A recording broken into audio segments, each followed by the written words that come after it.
Le face-à-face entre deux Amériques, celle de militants antiracistes et celle de ses habitants lourdement armés, constitués en groupes d'autodéfense pour protéger leur quartier.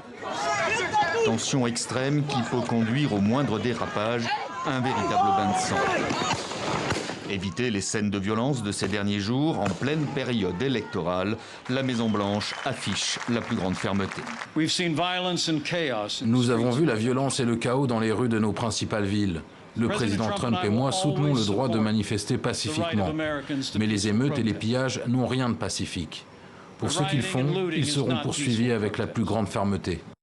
Et Donald Trump annonce dans la foulée l'envoi de renforts à Kenosha de policiers et de soldats de la garde nationale. Le président des États-Unis, fervent défenseur du droit au port d'armes et à l'autodéfense, ne commande pas les événements de la veille, lors desquels 2 personnes ont été tuées, une autre blessée. Le principal suspect, un jeune de 17 ans, a finalement été interpellé, soupçonné de faire partie de ces groupes de justiciers autoproclamés, généralement proches de l'extrême droite, disant agir pour prêter main forte à la police. Alors à la question, pourquoi ne pas placer ces hommes armés sous la responsabilité de la police pour mieux les contrôler?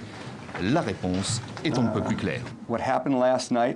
Ce qui s'est passé hier soir illustre parfaitement pourquoi je ne le ferai pas. Si je mandate quelqu'un, il relève de la Constitution de l'État du Wisconsin, comté de Kenosha. Ils sont sous ma direction, ils doivent suivre mes politiques, ils doivent suivre mes superviseurs. Ils sont une responsabilité pour moi. À 500 km de là, la ville de Minneapolis a été placée sous couvre-feu après des violences dans le quartier d'affaires. À l'origine, une information sur les réseaux sociaux, un policier aurait tué un Afro-Américain. Ce n'était qu'une rumeur.